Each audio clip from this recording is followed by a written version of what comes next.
live. Welcome back, ladies and gentlemen. I'm one of your co-hosts, Blake Ruffino. Alongside me is my counterpart and co-host, Joe DeLeone. Good evening, good sir. How are you?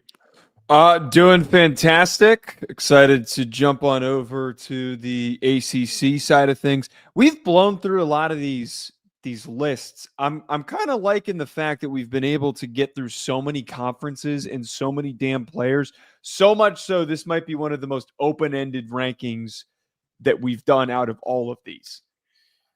Yeah, I mean, and not to spoil it yet, my number one is at your number 5, which I think is absolutely egregious. I think that he was a freshman, okay? Like let's calm our horses just a little bit. I don't think it's so egregious to put him at 5. It is very egregious. I don't think it's very egregious. Here's the thing, though. Okay. The thing that I notice in doing the ACC skill positions, top 5, there's nobody on the top here outside of Antonio Williams, potentially. Nobody has that level of upside, is what I should say. I don't think that there's anybody with an extreme high level of upside besides him. But I say that, and then you have Isaac Brown, the Louisville running back. I mean, there's a couple, but, man, there's just a lot of good guys. But I don't know if you have, like, a top premier dude at those positions in this conference. Well, that's my whole point, is that we had all these other lists, and there was like, oh my God, here's Jeremiah Smith. Oh my God, here's Ryan Williams. Here are these guys that are dominating college football and that are some of the best in the country. I don't think there's a single guy on the ACC list, and likely the case for if we do the Big 12. It's a big hard if on there. I don't think the Big 12 has anybody on that list. It kind of plays into what we've talked about, that some of these other conferences don't have the same level of talent, wink, wink. But it does feel a little odd that we don't have like a consensus clear guy at the top. Just remember that when a 10-2 Big 12 team goes to the playoff and a 9-3 SEC or Big 10 team is left out. It doesn't mean that they don't deserve to go to the playoff. Joe, yes, it does. Bro, think about this.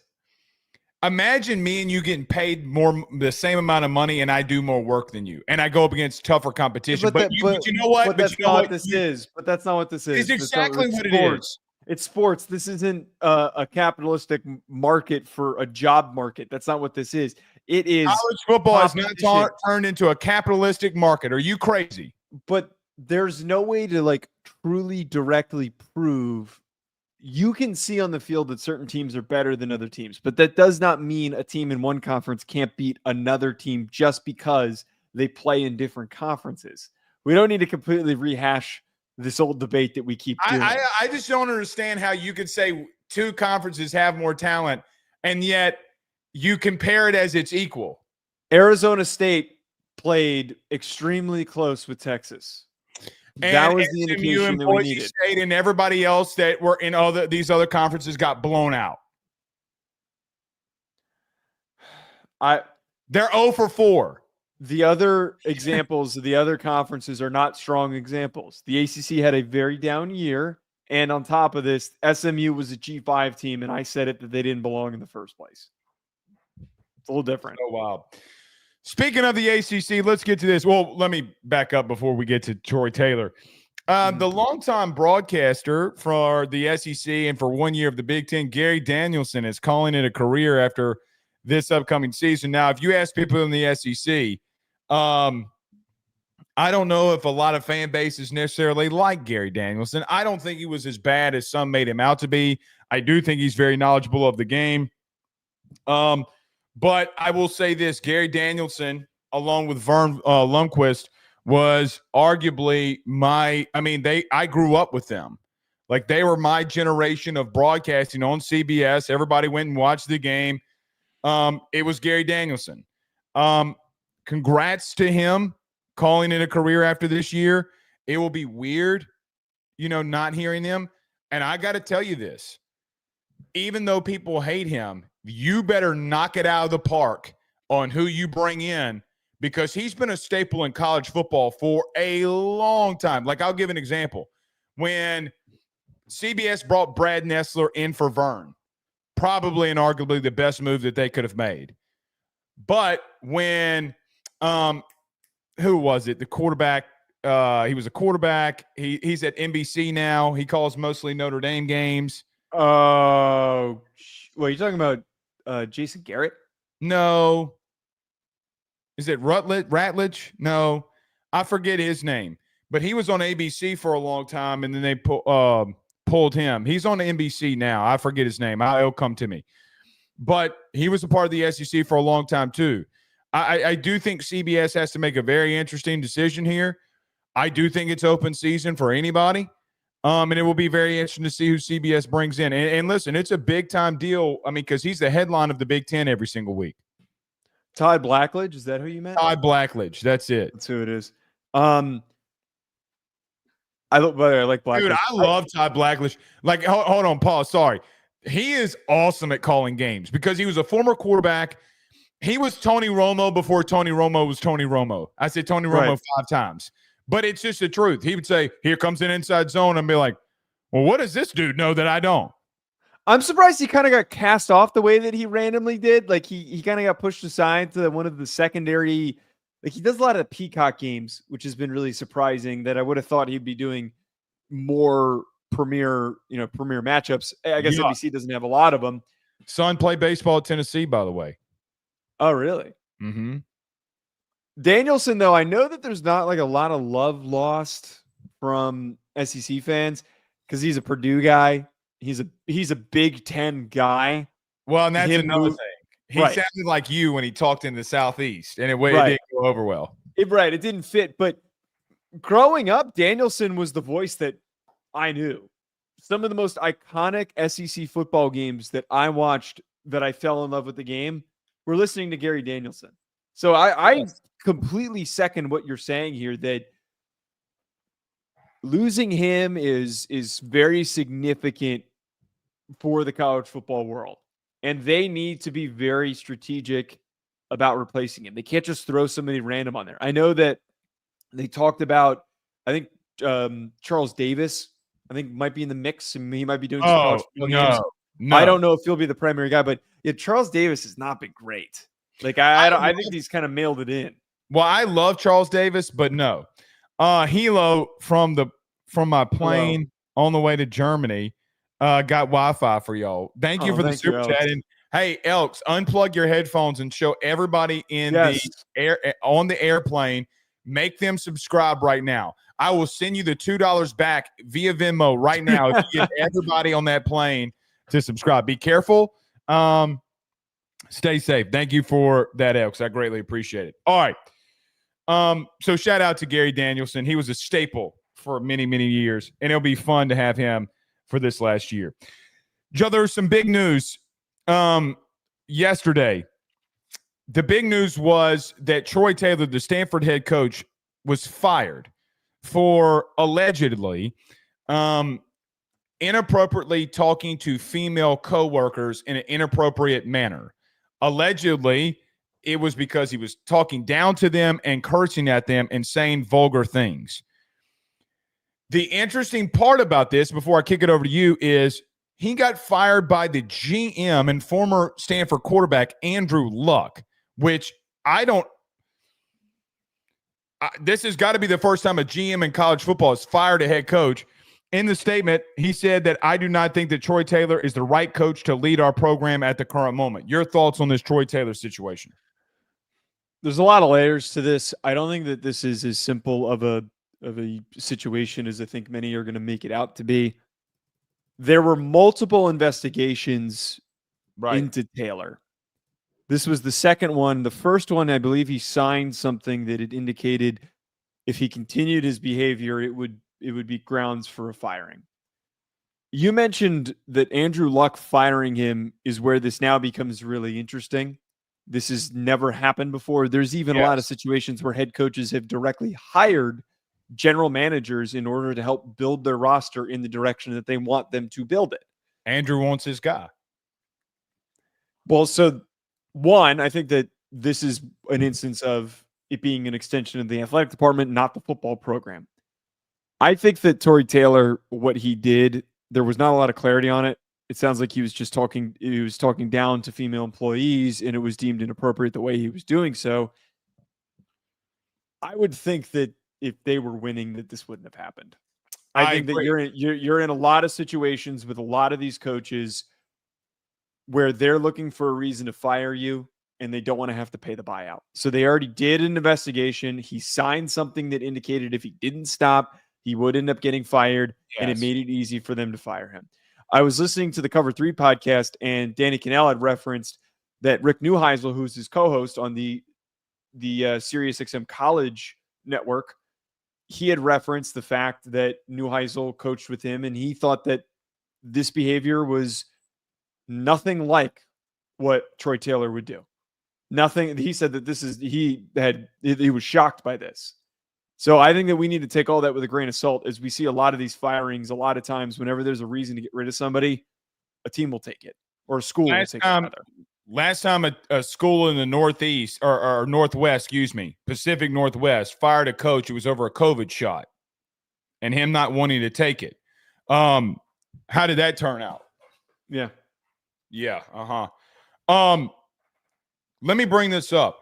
Why is it now that it was made public? Because they did an investigation, but it wasn't necessarily public.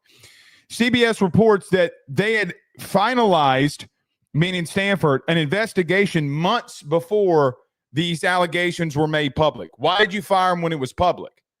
Why didn't you fire him when the allegations came out? Why did it take Andrew Luck having to go out there when it was public to make a move? Did Andrew Luck leak it? Why leak it now? Joe, there's a couple of things here. Number one, I don't think, as much as this is Andrew Luck's decision, I don't think it was his decision. I really don't. No, he's the scapegoat. He is the scapegoat on who they're putting the face on this, on who fired him. I don't want to make this in a political way. You must respect people at all times in any business that you're in, whether that be college football or any institution or any place. You teach your children to respect people. You teach your players to respect people. Joe, I had a coach one time tell me he was going to buy a dog, name it Ruffino, so he could kick the shit out of it when he got mad. This is football. There's a level of this. What is he saying that's vulgar? Now, are there some things, okay, that could make a hostile work environment? I get all of that. Do you need to respect women? Yes. At the same time, I mean, Nick Saban going to treat you how he treats you. These great coaches are going to treat you how they treat you. Yeah. What was the sideline reporter that Nick Saban went off? So quit asking, right? Like he went off on a reporter. Joe, he don't give two Rudy Poos. Now he issued an apology because they made him. He didn't care. That apology was not heartfelt. No. I go back to your point. If they were winning, none of this would have mattered. None of this would have mattered. Joe, you're out at practices. I'm out at practices. You play football. I play football. Name a time a coach wasn't yelling at your ass when you did something wrong. Now, the difference is the kids aren't employees in these females or these young women, I should say, excuse me. These young women are employees. Those players are employees. The NFL players are employees. So, like, what are we doing here? I will say this: due process. Like, it is what it is. I'm going to stay with due process. Let's figure out what happens here. This feels like just a way to fire him. Now, I would love to know if there is something in there that they consider vulgar language. Like, what was he saying? Right. At no point did they say that it got sexual. At no point did they say that it was inappropriately sexually. And you know that if he would have done that, it would have been in there. So that, in my imagination, which is all that I've got at the current moment, on what he could have been saying was, Joe, me and you curse at one another. We don't take it personally. So maybe you take it personally. Of course I do. Do you really? Oh, of course I do. No, I think that was one thing that caught my attention when I was reading up on this and trying to get the information on it. There was not a lot of clarity on the remarks. One would have thought that if this is a decision that they're making, that there should be a little bit of clarity on the remarks on what was said.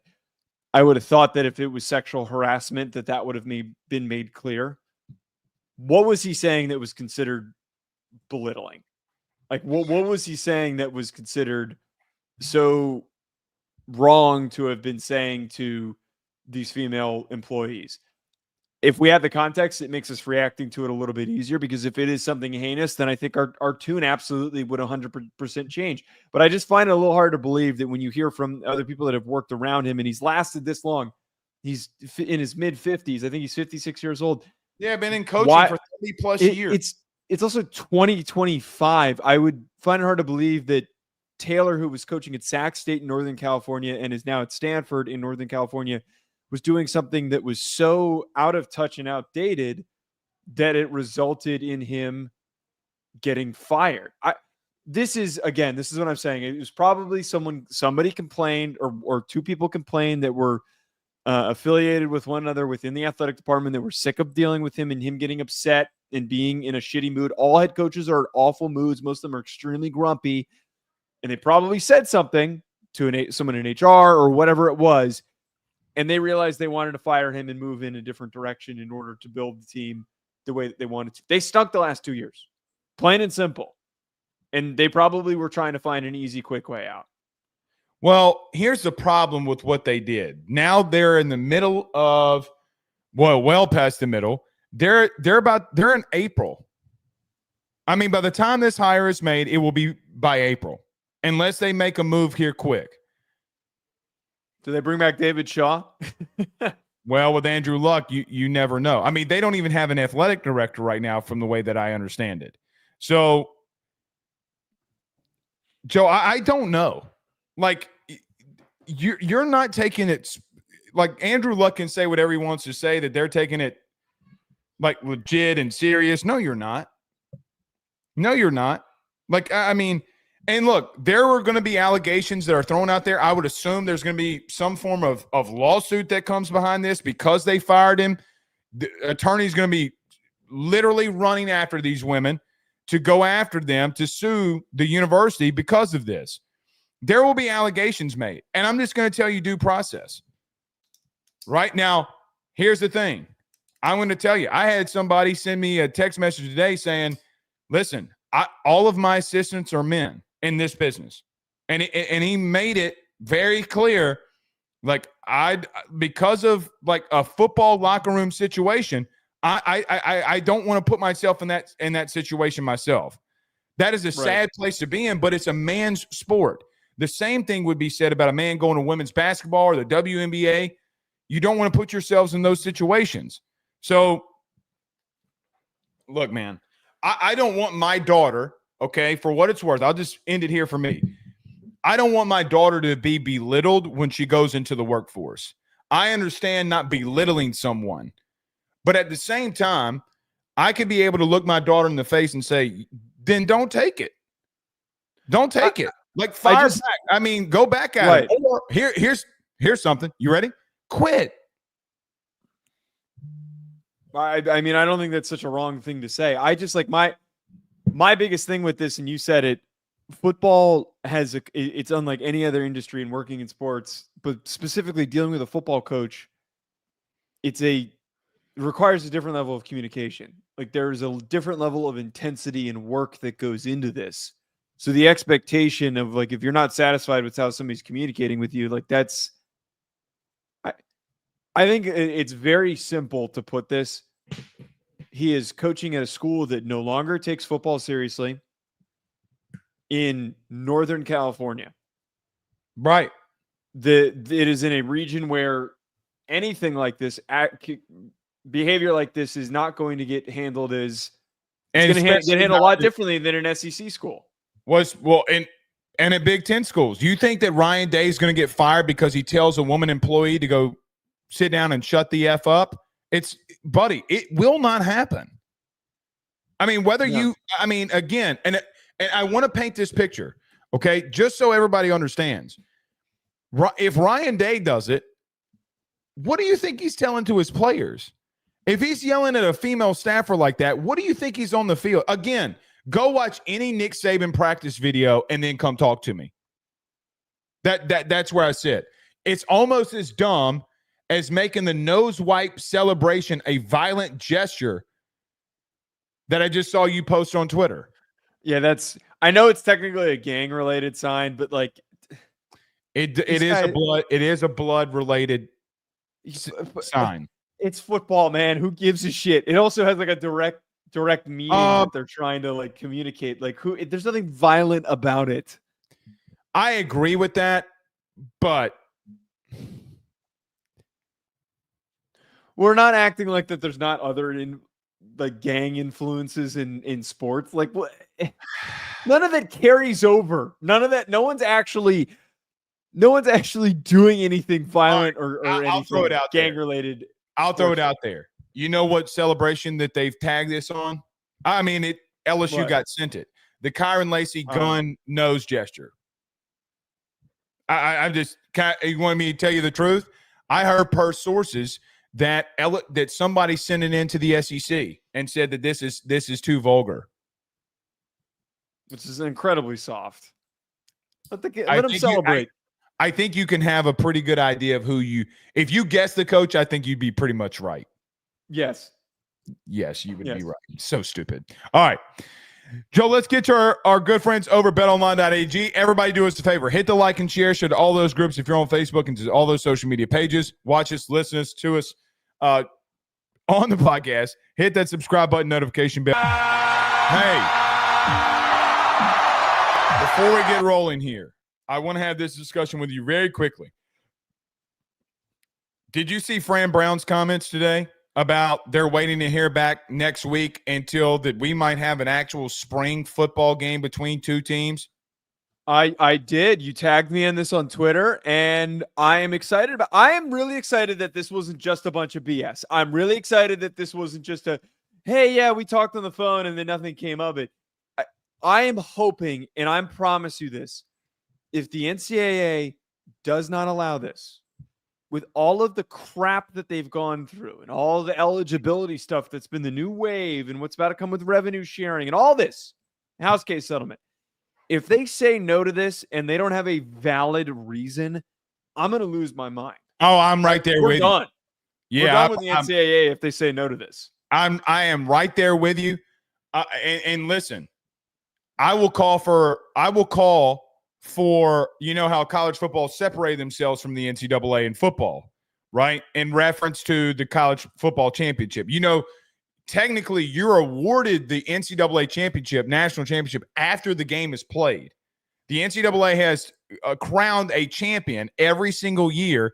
They just go with what happens in the college football playoff. With that being said, I wanted to ask Brian Kelly this the other day, but there other pressing stuff came up. I want to ask, dude, you cannot. This will be so awesome, Joe. Let me just say, this is a college football show, and I got to say this: I am so tired of people trying to convince me that spring football does not matter. The games don't matter in reference to you're not seeing everything. They're not going it's not the end all be all. You cannot convince me that these reps don't matter. In today's world, with the portal, you're trying to convince me that this doesn't matter? By the way, Joe, again, you talked about this. I've talked about this. We used to have two-a-days. Brother, think about today. Let's say that you go out there and you deep snap today. Let's say you deep snap 150 times. In two-a-days, you would do that again. So you're literally doubling your entire reps on how great that you can be. So you want to talk about offensive line play being down? Joe, it's the number one reason. It is the number one reason. They're not getting the reps.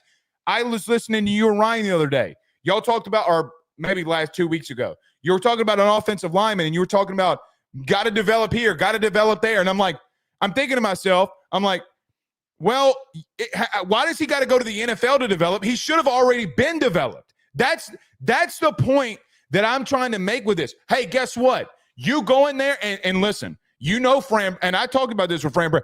Fran Brown's a competitor. They're going to win. They ain't going to lose.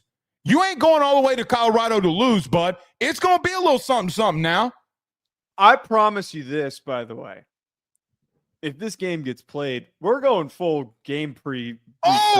We're going full. I'm full preview. I will. The homework will be done and we will do a detailed preview of this like it's a game week.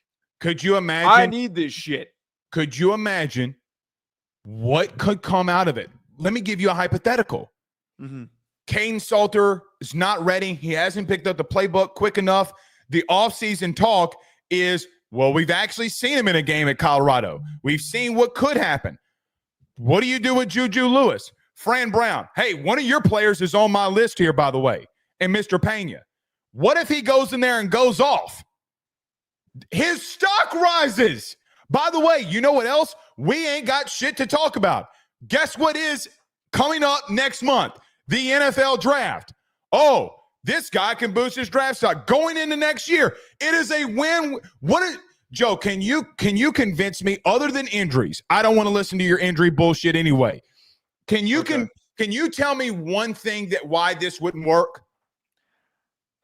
There's really no valid reason why they can't do this. The only thing that I could think of, and I don't think it applies, is like the cost of travel to have to go in the logistics of setting this game up. Like that's about it.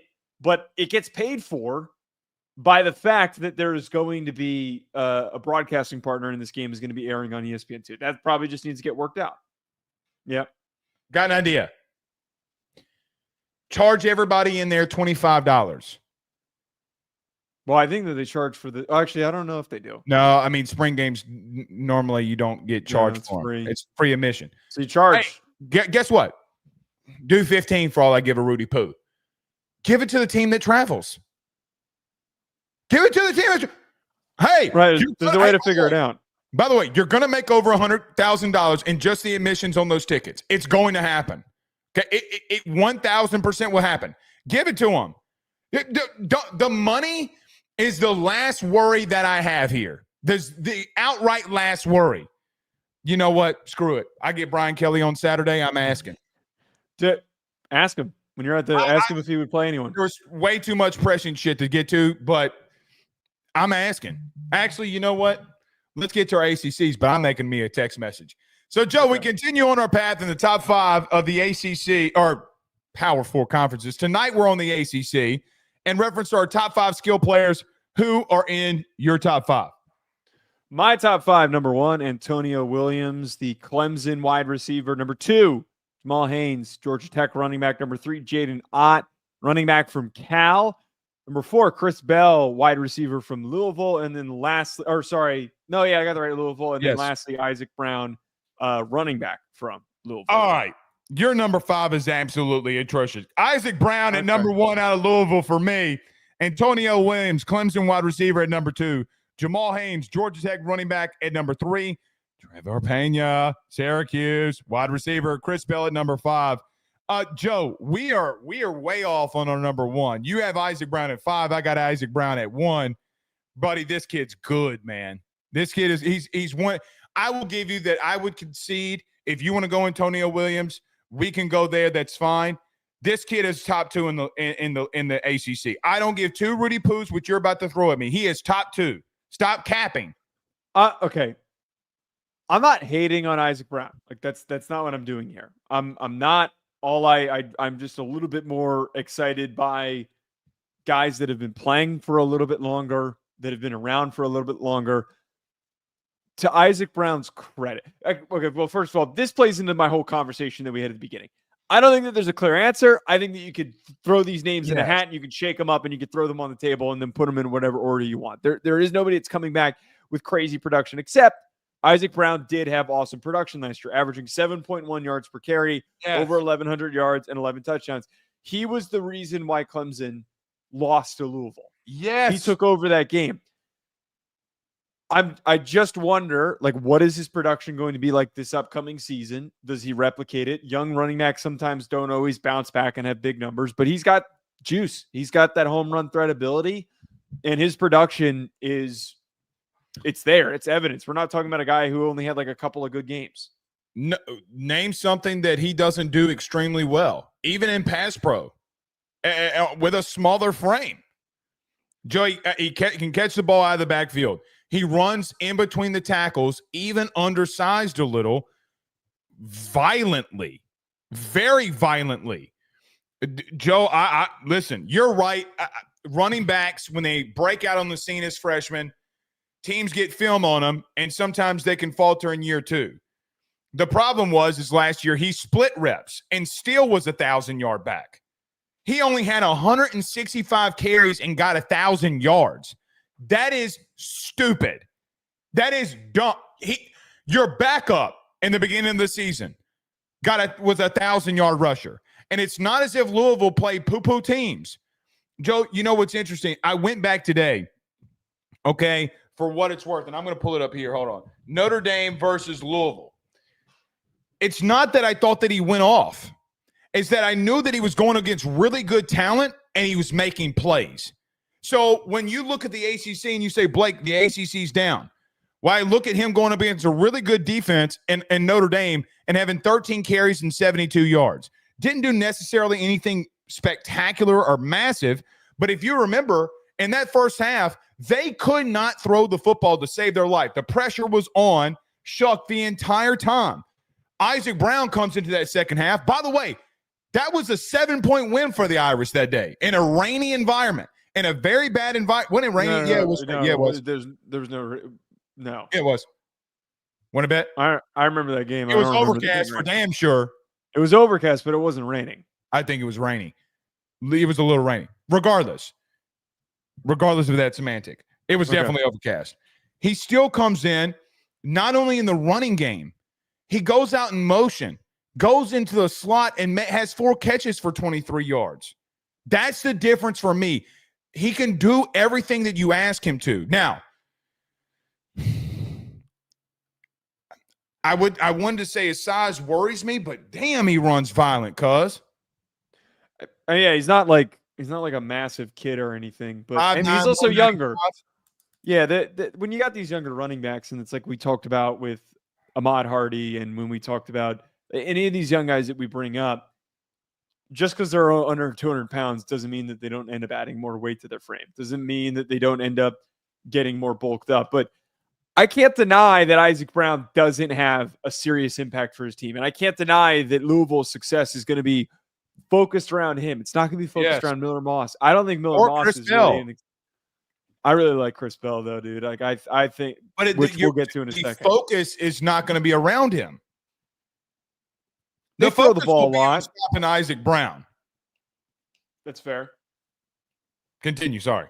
No, that was all I had, though. It's just that his early success and then leaning into him has shown for the next 2 years after last year, he will be a catalyst for Louisville still being one of the top ACC teams. Joe, that Notre Dame game, the Clemson game, it's not as if that he didn't go up against really good athletes. And as a freshman, he was beating them in the open field. He was beating them in space. Are we going to talk about the team that played for a national championship and Notre Dame wasn't physical? He was running in between the tackles. That, for me, is like, look, man, your best 2 performances, I'm not going based off the stats. I'm going based off what these eyeballs showed me. I thought it was the best when he was absolutely needed. All right. But we do have Antonio Williams. You have Antonio Williams, the Clemson wide receiver, at 1. I have him at 2. Joe, arguably and probably the best wide receiver in the ACC returning to Clemson, as they really did hit on that whole freshman class at wide receiver. Yeah.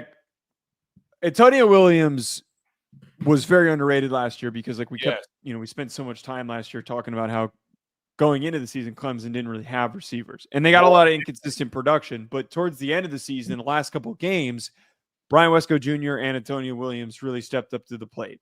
Antonio Williams being the older of the bunch and the presence that he brings is going to be important for Clemson to contend and to win a national title this upcoming, or not to win a national title, but to contend for one and to win the ACC. 904 yards last year, 11 touchdowns on 75 receptions. Strong route runner, pretty reliable target for Cade Klubnik to turn to. Cade Klubnik's success is going to come off of the fact that Antonio Williams takes another step forward and that Brian Wesco Jr., who was a young dude last year, also takes another leap forward. I actually wouldn't even be shocked if we don't end up at the beginning or at the end of the year talk about Bryant Wesco Jr. in the mix here in the top 5 of these lists as well. They have a sneaky good wide receiver room for the Tigers, who we have spent a lot of time hyping up. Well, look, and you're going against Mansour DeLeone in week 1. You're going up against DJ Pickett, was the number 1 corner in the country, 5-star coming in. You got to see him week 1. Look, Antonio Williams scares the bejesus out of me. Now, I haven't gone to my audience, a Baton Rouge audience, and said, hey, man, listen, you were 76 in the country last year in passing yards allowed. Well, this kid will bust you up. So the thing for me is the red zone production. Hello. Now, he ended with 11 touchdowns last year. I don't know how I'm supposed to ask him to in an offense that without Phil Maffa, I don't know if they're going to be consistently able to run the football.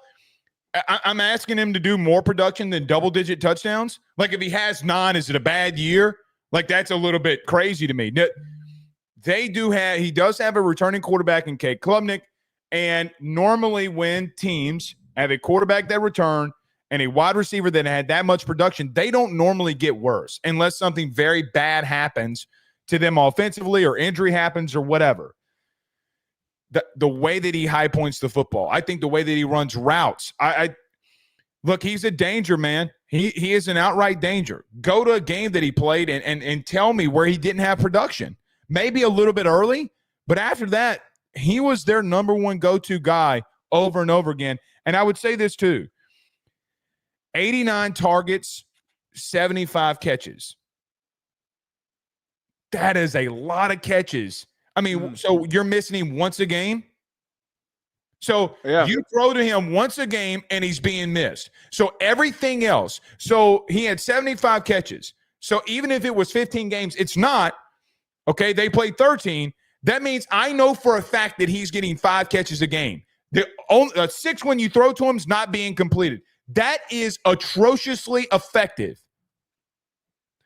The biggest thing with me is that, again, I mentioned like down the stretch was when he exploded, because at the beginning of the year, he started off strong against Georgia and he had a couple of nice games, but dominated against Pitt for his best performance for 149 yards.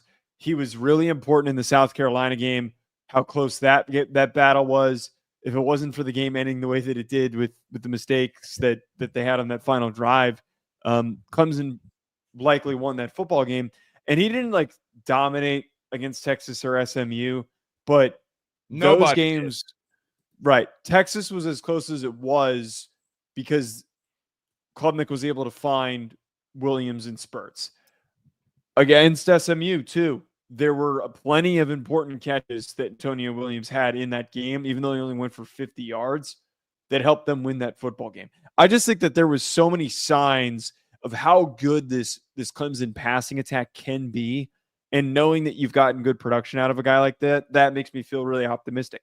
They need to get back to the level of receiver play that we're used to seeing at Clemson at receiver. It feels like it's been so long since we've had a guy like a Sammy Watkins or a T. Higgins or I'm trying to remember the last like big name Clemson receiver. Probably T. Higgins. Yeah, Andre Hopkins is way before Higgins, but I'm just saying, every year they would have like that one guy, and then they have him for 3 years. Right. I'm with you. You know what it feels like with me with Clemson? I feel like I watched an old school program without today's portal have a mini rebuild.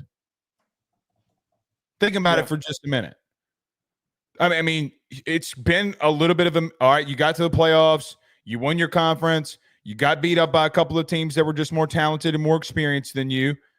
How do you respond from it? And kind of a mini rebuild for old Dabo. Maybe Dabo wasn't crazy.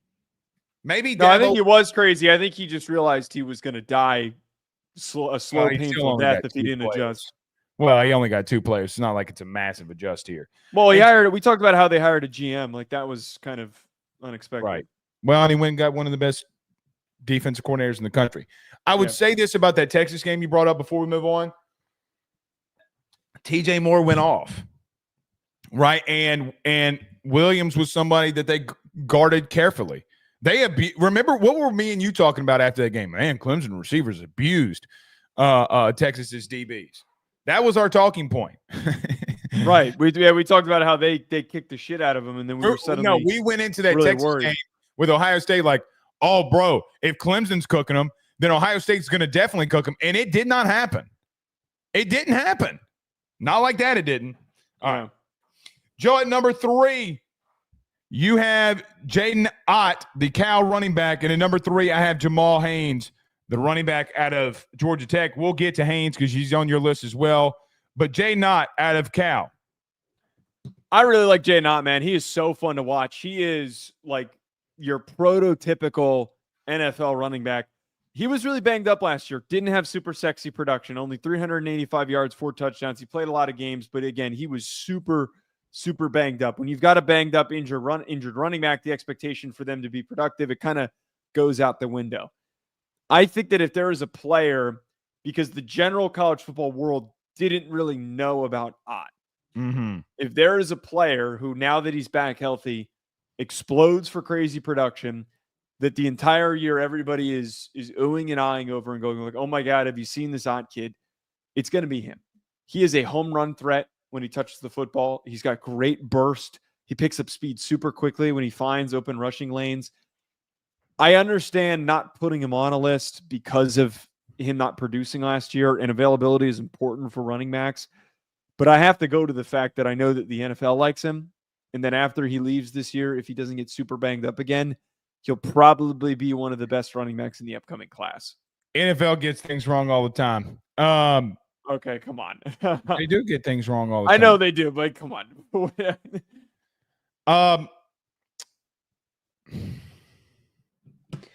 I'm with you that his freshman and sophomore year, we saw a lot of production. I'm fearful because that production came with a lot of touches. Then he got hurt. And at that position, once you get hurt, I look, man, I try to figure out what his injury was. I'm trying to double check what it is. Sure it was like a lower body injury, like a hamstring or a knee. Yeah, I think you might be right. Regardless of what it was, even if it was a shoulder. I mean, like we said the same thing on Phil Maffa. Like, hey, man, you're going to keep running people into people with your shoulder. It's going to continue to hurt and get worse. It was an ankle. He injured it in the season opener, so that's the kind. Which is it plays exactly what we're talking about here. So like he was still talented. The numbers and him playing in every single game doesn't tell the full story. When you have a banged up ankle as a running back, you could play through it, but it's going to significantly screw you up. Can I tell you the real reason I didn't put him in there, even though it was a lot to do with injury? He's got Brian Harsin calling plays. Wasn't Tank Bigsby productive under Harsin? Under Gus Malzahn. Tank play. No. Tank was there. Yeah, but that last year he had a massive drop-off. Harsin's first year, and then the year that Malzahn had him, it was a massive drop-off. Go look at it. What's the stats from Tank Bigsby? Pulling it up. Tank Bigsby, he had 1,100 yards and then 970 yards and 10 touchdowns in both years, 2022. When was Brian Harsin at? 2022 was his first year. Okay, so he got good production out of Tank Bigsby. Yeah, good production. When he should have been taking a step up, he took a step back. I'd be more worried about this Hawaiian kid who's coming in at quarterback, him not progressing. That's what I'd be more worried about. Well, they might have to hand the football off. I like wait, but hold on though. Wait, one second. Harsin wasn't bad at Auburn because of his play calling. Harsin was bad at Auburn because he was shit at recruiting and nobody liked him because he wasn't from the South. That was like he couldn't mesh with anybody at Auburn. That's what the problem was. He had Bo Nix and couldn't win over 4 games. The rest of the roster was mediocre.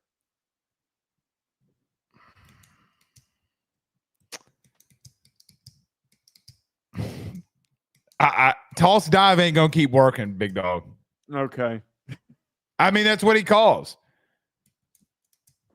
I forgot they went 3-5 that last year. Yeah. Sorry, what were you saying about Ott? I cut you off. Brian Harsin's his OC. That's my point. They went 3-5 and he got shit canned.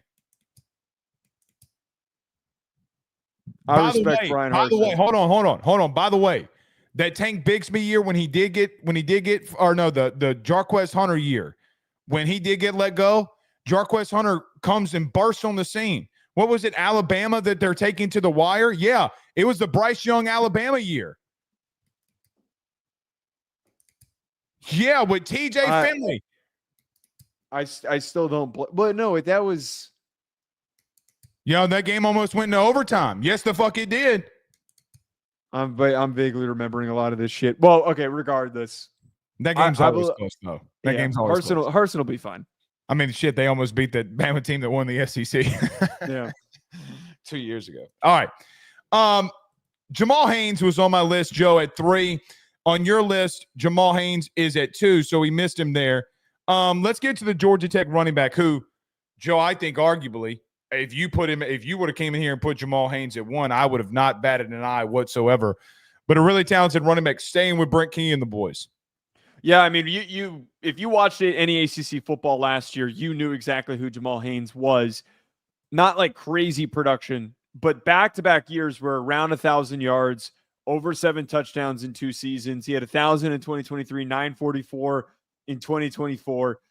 He burst onto the scene with the way that he played against Florida State. Florida State had no way to slow him down. Only on 11 carries, he ended up with 75 yards and 2 touchdowns. And then his performance in the Georgia game was so fantastic. Especially as a pass catcher. Yes. Him and he only had 3 yards in that game. I think you're thinking of he had 3 receiving yards in that game. I think you're thinking of a different game. Was it Miami? I'll look it up. Go ahead. Okay. Haynes, though, him and Haynes King, Jamal Haynes and Haynes King had a very significant impact in how closely they were able to play against Georgia. That was one of the most recent reasons why I was super bought in. Then he had an awesome game in the bowl game that nobody watched, where he ran for 136 yards and also had a receiving touchdown on. Oh, that's what I'm thinking of. Yards. He did have because he had 5 receptions in that game. That was his best receiving game. That must have been what it was. Well, he had a receiving touchdown against Georgia too. Maybe I'm just thinking of the. Yeah. Regardless, that's again fighting over semantics. Continue. Right. He was a spark plug for them all year long, and I think that he is going to continue to be one. On a team, and by the way, you know what I love about him more than anything? This is the number one thing. Unselfishness. You know why he's at my list at 3? Because they ran QB power against Georgia over and over and over and over. Who is the lead block on that? Him. He's going in there against Georgia, who, by the way, regardless of what you want to say about Georgia this year, he was the one going up against those talented defensive linemen and linebackers and taking them on head on and sacrificing himself for the overall good. He's 190 pounds doing that. At 190 pounds, which, by the way, go back. I am thinking of the Georgia game.